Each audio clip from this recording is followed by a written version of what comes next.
매일 성경 묵상을 돕는 해설 가이드입니다. 안녕하세요. 묵상 코치입니다. 함께 읽고 나눌 말씀은 사도행전 22장 12절에서 29절까지 말씀입니다. 바울은 아나니를 통해 하나님이 주신 부르심을 설명합니다. 다메섹에서 예루살렘으로 돌아온 바울은 성전에서 예수님을 만나는 신비한 체험을 합니다. 예수님은 바울을 이방인에게 보내겠다고 선언하십니다. 이방이라는 말을 들은 유대인들은 바울을 죽이려고 했고, 천부장과 로마 군인들은 바울이 로마 시민인 사실을 듣고 두려워했습니다. 12절에서 16절을 보겠습니다. 12절에서 16절은 아나니아와 바울의 새 인생입니다. 바울은 자신을 만난 아나니가 어떤 사람인지 먼저 소개합니다.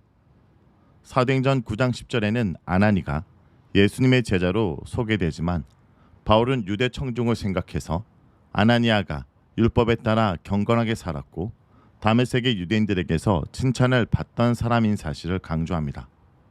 이렇게 경건하고 존경받는 사람이 바울의 경험을 인정한 것은 청중에게서 신뢰를 얻을 수 있는 대목입니다.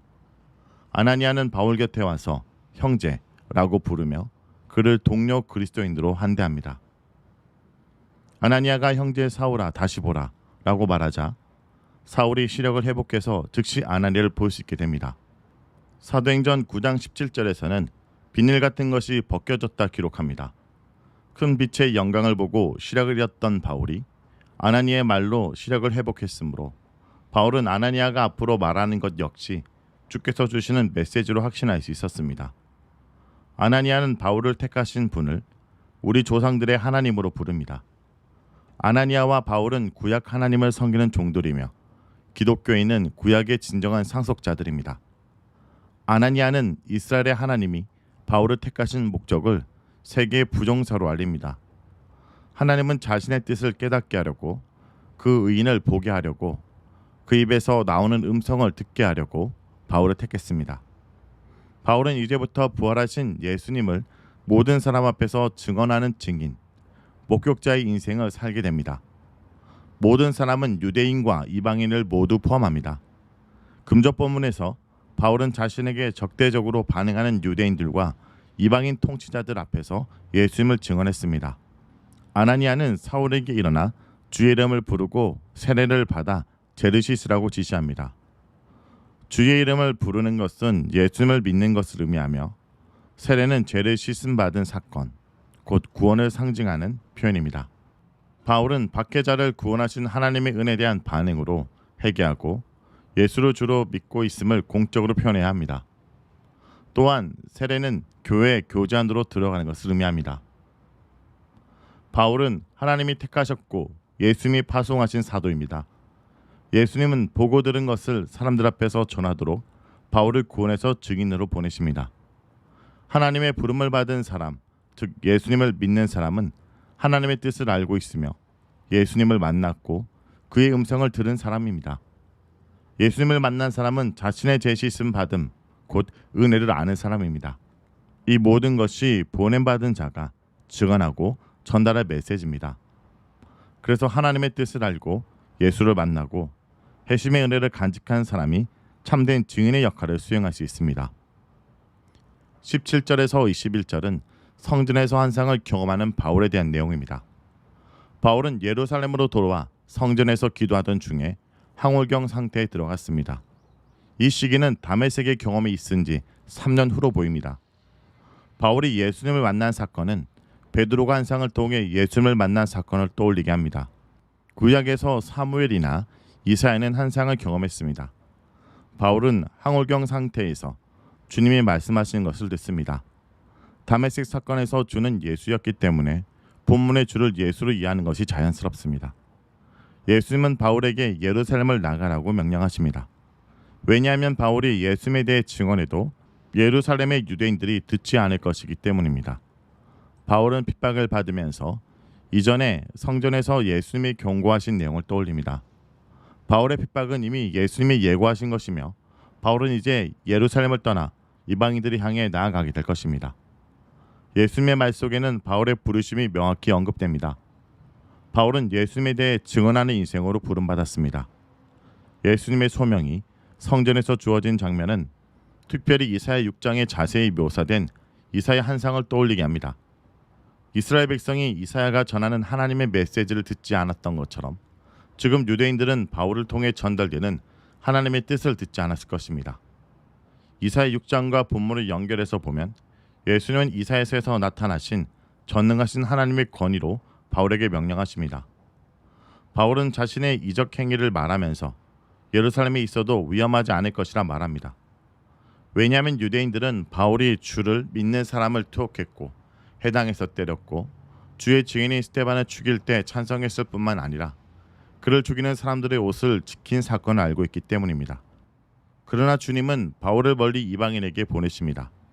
예루살렘에서 멀리 떠나갈수록 이방인들은 많아지고 유대인들은 적어집니다. 내가 너를 보낼 것이다 라는 표현은 다시 한번 이사야 6장 9절을 떠올리게 합니다. 스데반을 죽이는 일에 참여할 정도로 하나님의 율법에 열정적이었던 바울이 이방인들을 향해 멀리 가게 된 것을 설명할 수 있는 유일한 근거는 하나님의 개입하신 뿐입니다. 하나님이 개입하셔서 주신 소명을 바울이 거부할 수는 없습니다. 그러나 유대 청중 중 그 누구도 하나님이 이방인들을 구원하기 위해 율법에 열심했던 자를 부르셨다는 사실을 받아들일 수 없었을 것입니다. 그럼에도 불구하고 바울은 자신도 이해할 수 없는 일이 하나님의 개입하심으로 일어났음을 담대히 증언합니다. 바울은 예루살렘에 돌아왔으나 다시 이방인에게 보내집니다. 선지자 이사야처럼 부름받은 종은 하나님의 손에 맡겨진 인생입니다. 하나님은 목적을 갖고 사람을 부르시며 그가 어디로 가야 하는지는 예수님을 만남으로 알게 하십니다. 이런 점에서 바울의 예배와 기도는 자신을 향한 예수님의 뜻을 깨닫는 통로였습니다. 22절에서 29절은 유대인의 부정적 반응과 로마 시민인 것을 밝히는 바울에 대한 내용입니다. 바울이 이방인을 위해 자신을 부르신 분이 하나님이라고 하자 유대인들은 소리를 지르면서 저런 자는 세상에서 없어야 한다라고 외칩니다. 유대 천중은 하나님이 이방인들을 위해 바울을 보내셨다고 말하자 분노하면서 더 이상 말을 못하게 막습니다. 군중은 옷을 벗어던지고 티끌을 공중에 날립니다. 군중이 강분하자 천부장은 군인들에게 바울을 빨리 영내로 데려가도록 명령합니다. 그리고 군중을 자극한 원인을 파악하기 위해 바울을 채찍으로 때려서 신문하라고 명령합니다. 채찍질로 신문하는 것은 사실을 파악하려고 외국인에게 가하는 고문의 형식이었습니다. 그래서 바울은 자신이 로마 시민의 사실을 밝힙니다. 백부장은 청부장에게 바울이 로마 시민의 사실을 알리면서 어떻게 할 것인지를 묻습니다. 천부장은 바울에게 로마 시민이 맞는지 직접 확인합니다. 천부장은 많은 돈을 사용해서 로마 시민권을 샀다고 말합니다. 신문하려던 군인들은 바울이 로마 시민이라는 사실을 확인하고 물러갑니다. 천부장도 로마 시민을 보호하지 못하고 도리어 결박한 것 때문에 염려합니다. 로마 시민이라고 할지라도 공공의 질서를 침해하는 것으로 보이면 체포해서 결박할 수 있지만 공개적으로 수치를 당하도록 만드는 것은 합법이 아니었습니다. 바울은 로마 군인들이 정의를 행하도록 자신의 시민권을 밝힙니다.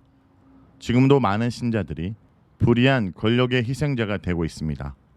불의한 정치 질서는 선량한 사람들을 부당하게 대하도록 만듭니다. 예수님의 제자는 바울처럼 공의가 실현되도록 자신에게 있는 권리를 활용해야 합니다. 예수님의 보냄을 받은 신자는 세상 정의가 실현되는 것도 하나님 뜻에 포함되는 것임을 기억해야 합니다. 오늘 본문에서 바울의 말을 듣던 유대인들은 다시 한번 바울을 없애라고 격렬히 요구합니다. 유대인과 율법과 성전을 방해했다는 거짓 고소에 모두 합당한 반론을 제시했지만 수용하지 않았던 것입니다. 진리와 진실이 들어서지 못하는 마음에는 살기와 분노만 남았습니다. 그러나 바울은 그러한 기회도 복음을 전하고 자신이 만난 예수를 전하는 길을 삼았습니다. 말씀을 놓고 기도하겠습니다. 주님, 복음 전도가 위기를 겪는 이때 우리가 주님을 위해 무엇을 해야 하는지 깨닫고 그 길을 따르게 하여 주시옵소서. 복음을 전하는 자의 반대편에 서 있던 자가 바로 바울이었고 저희였습니다. 그러나 이제 복음을 전하는 자로 세워주심을 감사드리며 그 일에 우리 삶을 온전히 드리기 원합니다. 오늘도 우리를 인도하여 주시옵소서. 예수님의 이름으로 기도합니다. 아멘.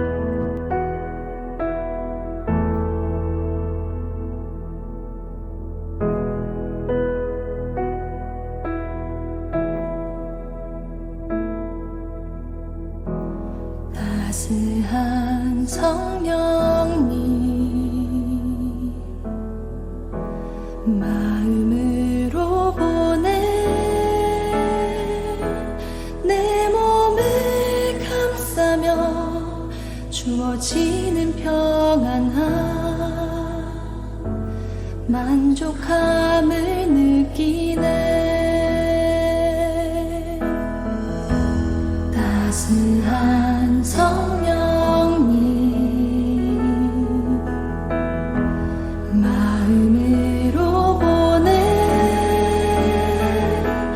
내 몸을 감싸며 주어지는 평안함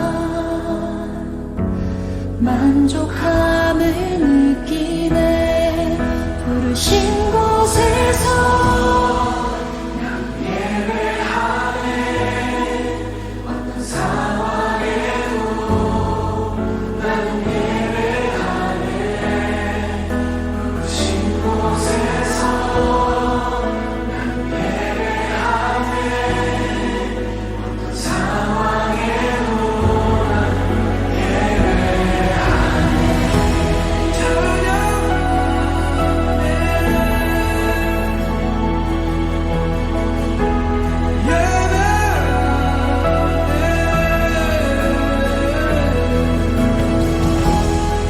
사랑과 진리에 한 줄 깊이 보내 내 몸을 감싸며 주어지는 평안함 그 사랑을 느끼네. 부르신 곳에서 나는 예배하네. 어떤 상황에도 나는 예배하네. 부르신 곳에서 나는 예배하네. 어떤 상황에도 나는 예배하네.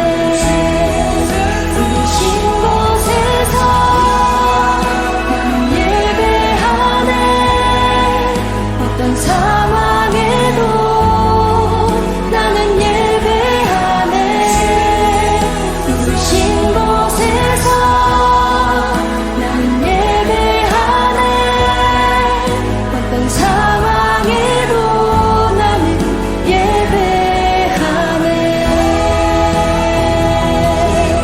내가 걸어갈 때 길이 되고 살아갈 때 삶이 되는 그곳에서 예배하네.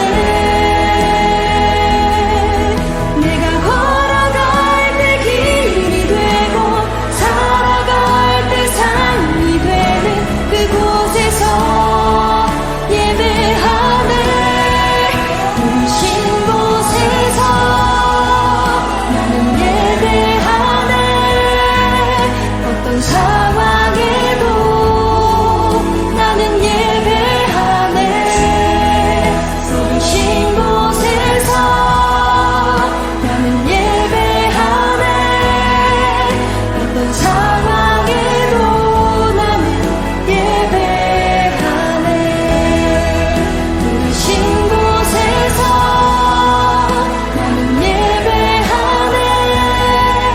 어떤 상황에도 나는 예배하네. 부르신 곳에서 나는 예배하네. 어떤 상황에도 나는 예배하네.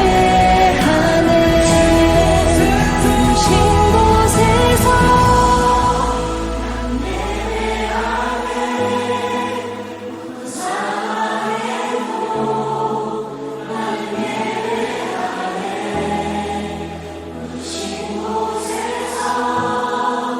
나는 예배하네.